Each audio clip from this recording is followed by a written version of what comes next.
हे पहा, सगळ्यांचा आम्हाला प्रचंड आदर आहे, सन्मान आहे.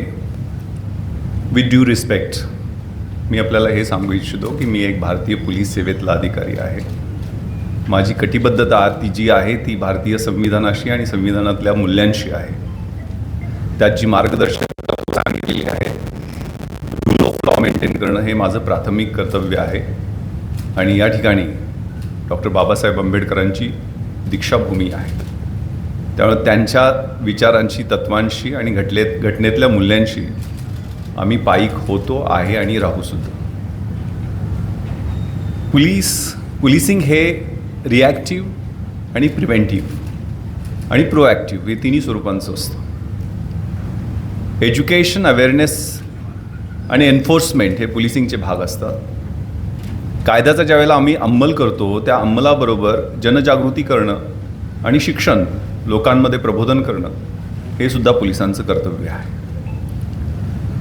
त्यामुळे ज्या सामाजिक, सांस्कृतिक संघटना असतात त्यांचे जे रचनात्मक आणि होकारात्मक कार्यक्रम होतात, त्या कार्यक्रमामध्ये जाणं आणि तिथल्या युवकांना, वृद्धांना, मुलांना, स्त्रियांना मार्गदर्शन करणं, प्रबोधन करणं हे आमचं कर्तव्य आहे. अगदी 4 दिवसापासून या विषयावरती खूप चर्चा होत आहे. त्यामुळे मी हे सांगू इच्छितो की हा जो कार्यक्रम आहे तो 19 एप्रिलला आयोजित करण्यात आलेला होता. याचं निमंत्रण घेऊन सकल हिंदू समाज, सानपाडा इथले प्रतिनिधी माझ्याकडे आलेले होते. हे प्रतितयश आर्किटेक्ट्स, डॉक्टर्स, चार्टर्ड अकाउंटंट्स असे प्रतिनिधी मला निमंत्रण द्यायला आलेले होते. आणि ते निमंत्रण माझ्याकडे अजूनही आहे, ज्यामध्ये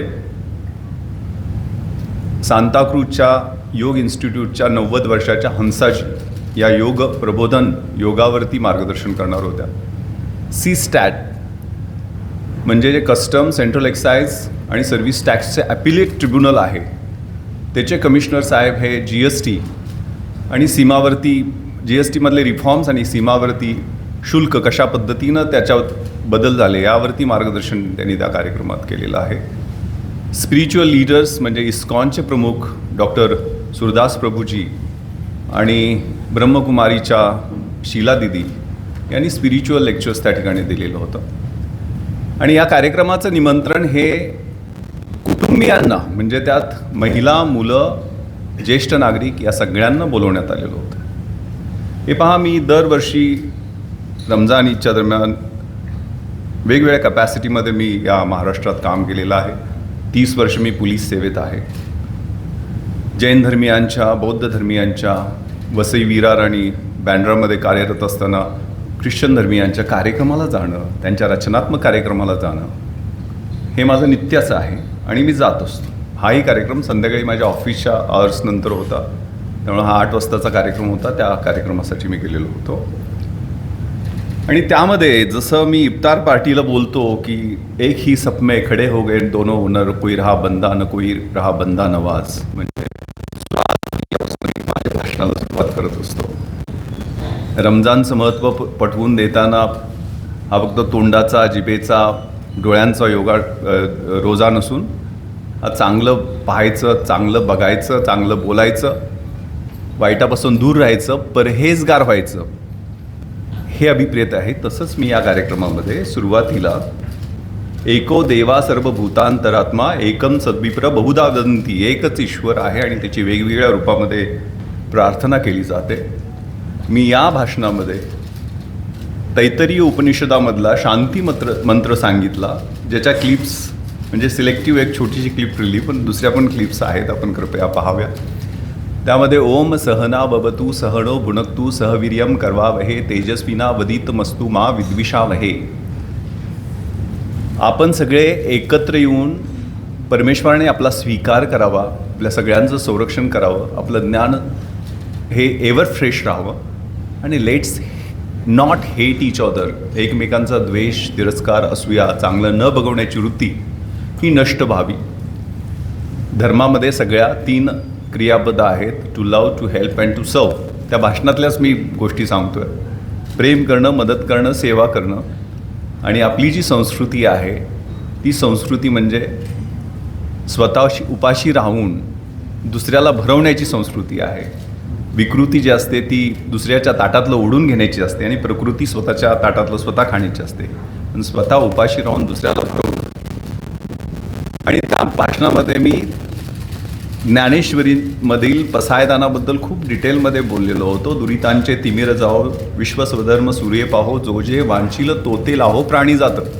विश्वबंधुत्वाची, सौहार्दाची आणि प्रेमाची शिकवणूक देणाऱ्या धर्माबद्दल बोलून त्याच्यानंतर मी व्यसनाधीनता, ड्रग्ज, कारण मी 3 रेव पार्ट्यावर रेड केलेल्या आहेत, त्या अनुषंगानं, ड्रग्सच्या अनुषंगानं युवकांचं प्रबोधन केलं. पोलीसमधल्या करिअरमधल्या संधी आणि सगळ्यात महत्त्वाचं प्रिव्हेन्शन ऑफ करप्शन ॲक्टबद्दल माहिती दिलेली आहे. पण हे रचनात्मक चांगलं होतं आणि चांगलं बोललेलो आहे. त्यातून कुणी काय अर्थ लावला याच्याबद्दल बोलणं उचित नाही. यामध्ये कुठल्याही कंडक्ट रूलचं मी भंग केलेला नाही. हा कार्यक्रम वंदे मातरम ह्या आपल्या राष्ट्रीय गीताला 150 वर्ष पूर्ण झाली आणि RSSला 100 वर्ष पूर्ण झाली. या निमित्तानं सकल हिंदू समाजा वतीनं आयोजित करण्यात आलेला होता आणि त्याबद्दल त्यावेळेला जे काय मी बोललो ते माझ्या कायद्याच्या चौकटीत आणि नियमांच्या अनुषंगानं सगळ्या बरोबर गोष्टी राहतील याची दक्षता घेऊन बोललेलो आहे. धन्यवाद. नागपुरात सापडलेलं आहे असं आता जे अपराधी आहे अशांना काय चेतावणी नाही तुमच्याकडनं? तर याला जोडून नागपुरात काय चॅलेंजेस वाटते? मुंबईत तुम्ही इतके वर्ष काम केलं, नागपुरात काय चॅलेंजेस वाटते काय सांगता? हे पहा, इथं अहोरात्र काम करण्यासाठी मी आलेलो आहे आणि मोस्टली म्हणजे रात्री फिरणं हे माझं म्हणजे पॅशन आहे. मी DCP, joint CP, additional CP या पिरियडमध्ये या वेगवेगळ्या कॅपॅसिटीमध्ये मुंबईत काम केलेलं आहे आणि मुंबईतली चॅलेंजेस वेगळी आहेत, नागपूरची चॅलेंजेस ही वेगळी आहेत आणि माझे सगळे सहकारी अधिकारी आहेत ते अतिशय कॉम्पिटंट आणि अतिशय प्रोफेशनल आहेत. आमचे DGP सर आहेत, त्यांचं मार्गदर्शन, त्यांच्या नेतृत्वाखाली मी ॲडिशनल CP वेस्ट रिजन म्हणून मुंबईत काम केलेलं आहे. अतिशय प्रामाणिकपणे या शहराची सेवा करण्यासाठी आम्ही सगळे कटिबद्ध आहोत. इथली जी आव्हानं आहेत त्यामध्ये मूलतः जे ऑपरेशन थंडर सुरू आहे युवकांना, कारण मी प्रोॲक्टिव्हली मुंबईत 2 रेव पार्ट्यावर रेड केलेल्या होत्या आणि सिंहगडाच्या पायथ्याशी जी 2007ला त्यावेळेला मला त्याची चाहूल लागलेली होती की हा ड्रग्सचा प्रॉब्लेम हा मेजर प्रॉब्लेम होणार आहे. म्हणजे विद्यार्थी आणि युवकांना प्रोॲक्टिव्हली या मिनेसपासून वाचवणं हे आमचं प्रथम कर्तव्य आहे. महिलांची सुरक्षितता हे प्रत्येक ठिकाणचं मुख्य प्रायोरिटीचं आव्हान असतं, पण पोलीस उपस्थित असताना सुरक्षित वाटणं हे काय फार ग्रेट नाही आहे. पण पोलिसांच्या अनुपस्थितीमध्ये या शहरातील सर्व मुलींना, माता भगिनींना सुरक्षित कसं वाटेल यासाठी काही प्रोॲक्टिव्ह प्रयत्न मी नाशिकला CP असताना, वेस्ट महाराष्ट्राचा IG असताना आणि जॉईंट CP मुंबई असताना 100 निर्भया पथकं आम्ही मुंबईमध्ये लॉन्च केलेली होती. त्यामध्ये मुळात हे पेट्रोलिंग आहे ते सिव्हिल ड्रेसमध्ये छुप्या कॅमेऱ्यासह आणि त्याच्याबरोबर 4 जणांची टीम आणि जास्तीत जास्त 15-20 दिवसात ती केस चार्जशीट कशी होईल याकडं लक्ष होतं. अगदी काही केसेसमध्ये आम्ही फास्ट ट्रॅकमध्ये घेऊन 6 महिन्यामध्ये शिक्षा पण आणल्या. महिलांची, मुलींची, कारण हे शहर आहे ते इंडस्ट्रीयल हब बनत आहे, कमर्शियल हब बनत आहेच, बनलेलंच आहे. आणि इथं इव्हिडन्स बेस्ड पोलिसिंग म्हणजे कसं आहे, अनेकदा आपण प्रॉब्लेमचं डायग्नॉसिस करतो. जसं एखादा आपल्याला आजार असेल आणि त्याचं डायग्नॉसिस केल्यानंतर उपचार कसे करायचे हे आपण ठरवलं पाहिजे, न की सगळ्या रोगांना एकच औषध दिलं पाहिजे.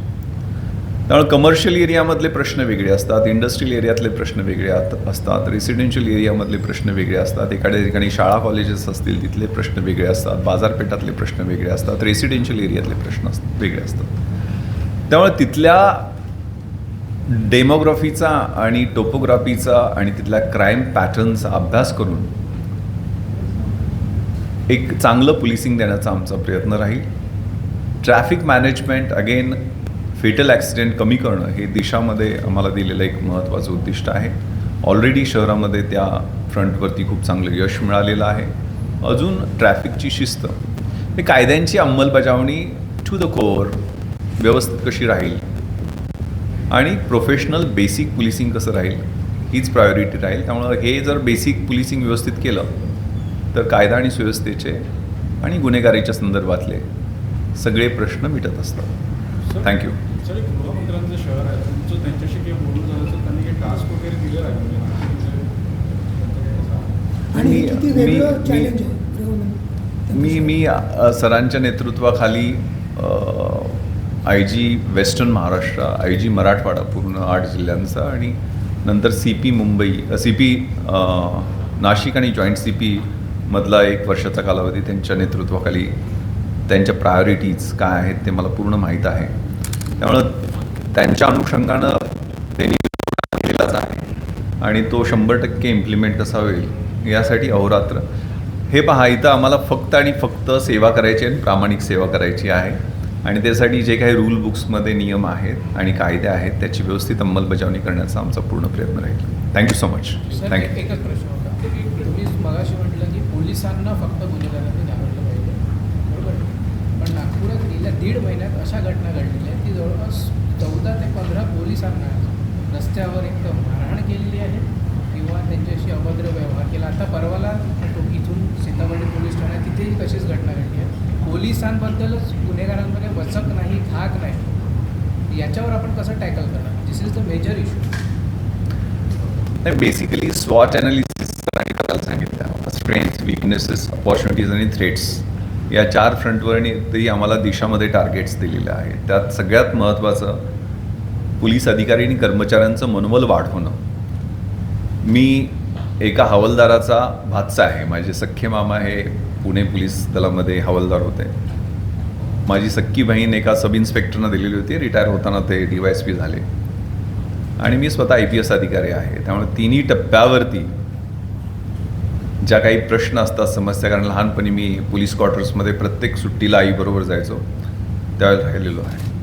त्यामुळे पोलीस कर्मचारी हे माझे फॅमिली मेंबर्स आहेत आणि ती इम्पती माझी नेहमीच राहणार आहे. त्यामुळे त्यांच्यावरती कुठला कोणी हात टाकत असेल तर तो माझ्यावरती हात टाकला आहे किंवा पोलीस दलावरती हात टाकला आहे आणि त्याचा समाचार कसा घ्यायचा ते आम्हाला चांगलं कायद्याच्या चौकटीत राहून माहीत आहे. त्यामुळं पाहूयात. थँक्यू. सर, एक नागपुरात बाल गुन्हेगारांची संख्या झपाट्याने वाढते. म्हणजे प्रत्येक गुन्ह्यामध्ये ज्वेलरी आरोपी आपल्याला पाहायला. आता हे प्रश्न आहेत ते कशा पद्धतीनं डील करायचं ते कारण मी ड्रग्सच्या अनुषंगानं ANCमध्ये असताना अँटी नार्कोटिक सेलचा माझ्याकडे चार्ज होता 1.5 वर्ष मुंबईमध्ये. त्यावेळेला तिथली डिलिक्वन्सी लहान मुलांमध्ये, त्यात क्रिमिनल सायकोलॉजी हा छोटासा इश्यू असतो. कारण प्री फ्रॉन्टल कॉर्टेक्स 16 ते 20 या वयामध्ये डोक्याचा पुढचा मेंदूचा भाग विकसित होत असतो. त्यामुळे चांगलं काय वाईट काय हे कळत नाही आहे. तर ते जे वय आहे ते 16वं वरीस धोक्याचं म्हणतं. त्या वयामध्ये मुलांना व्यवस्थितपणे वेगवेगळ्या माध्यमातून काउन्सिलिंग करून त्यांना कायद्याचा बडगा दाखवून कधी म्हणजे मी या निर्भया पथकाच्या अनुषंगानं मी आपल्याला सांगू इच्छितो, एकट्या वेस्टर्न महाराष्ट्रामध्ये मी 3 वर्ष IG होतो. त्यावेळेला 80,000 लोकांवर कारवाई केली. तर 80,000 मधल्या 79,000 कारवाया या फक्त वॉर्निंगच्या होत्या. पण त्यात युवकांच्यावरती आणि ह्यांना आपण काही क्रिमिनल रेकॉर्ड बनवत नाही, पण एक वॉर्निंग, दुसऱ्या वेळेला पनिशमेंट. त्यामुळे त्या टीनएजमधले असणारे इश्यूज आहेत, ती डिलिक्वन्सीची आहे, ती डील करण्यासाठी समाजातल्या वेगवेगळ्या घटकांचं मार्गदर्शन आणि मदत घेण्यात येईल. समाज हा बटाट्याच्या ढिगासारखा नसतो, तो डाळिंबासारखा बांधून ठेवलेला असतो. ते बांधण्याचं काम आईच्या गर्भातून सुरू होत असतं. त्यामुळे कुटुंबाची त्यात भूमिका काय असेल, शाळांची काय राहील, कॉलेजेसची काय राहील आणि बाकीची आपली मीडियाची, आपण सगळेजण मिळून या शहराच्या कायदा आणि सुव्यवस्थेसाठी, विकासासाठी सगळेजण आपण कटिबद्ध आहोत. मग सगळेजण एकत्र येऊन या नवीन जनरेशनला विशेष करून, कारण ज्या पद्धतीच्या सोशल मीडियावरती आणि इंटरनेटवरती ज्या कबाडं खुली झालेली आहेत ते अनकंट्रोलेबल आहे. आणि ते कशा पद्धतीने सायबर क्राईम हे मुख्य उद्दिष्ट आहे त्याला रोखणं. कारण पूर्वी ड्रग्सचा गोल्डन क्रिसेंट आणि गोल्डन ट्रायंगलमधला rate was $1,000 billion. I am telling about 2015. पण आज सायबर क्राईममधला जो ट्रेड आहे तो $10 ट्रिलियन. आपली इकॉनॉमी आपण उद्दिष्ट बघतो की $5 ट्रिलियन होईल. पण भविष्यातल्या काळातली चॅलेंजेस काय आहेत ती ओळखून आपण सगळ्यांनी, हे काय पोलीसच फक्त प्रश्न सोडवत नसतात, आपण सगळ्यांनी मिळून आपल्या पुढच्या जनरेशनसाठी अतिशय जागरूकपणे प्रोॲक्टिव्हली काम करण्याची आवश्यकता. Thank you so much. सर एक असा विषय होता की सिंगल साहेब जेव्हा CP होते आपल्याकडे, तर त्यांनी वेगवेगळ्या त्यांनी अनेक पोस्टिंग्स केल्या, नवीन PI चेंज केले, काही DCP चेंज केले आणि त्यांचे वेगवेगळे ऑपरेशन्स त्यांनी राबवले.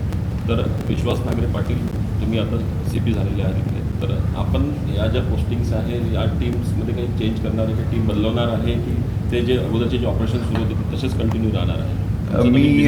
मी सिंगल सरांकडून CP नाशिकचा चार्ज घेतलेला होता. त्यांचे अनेक प्रोॲक्टिव्ह आणि रचनात्मक असे जे काही प्रोग्रॅम्स आणि स्कीम्स होत्या त्या मी कंटिन्यू ठेवलेल्या होत्या. आम्ही टीम एकत्र मिळून टीम म्हणून काम करत असतो. प्रिडेसेसर सक्सेसर असा काही सिंड्रोम आमच्यामध्ये नाही आहे. आम्ही सगळेजणं इंडियन पोलीस सर्व्हिसमधले अधिकारी आहोत आणि एकमेकांच्या विचारांनी देवाणघेवाणातून काम करत असतो. Thank you so much. सगळ्यांना शुभेच्छा. चहा वगैरेची व्यवस्था केली असतं.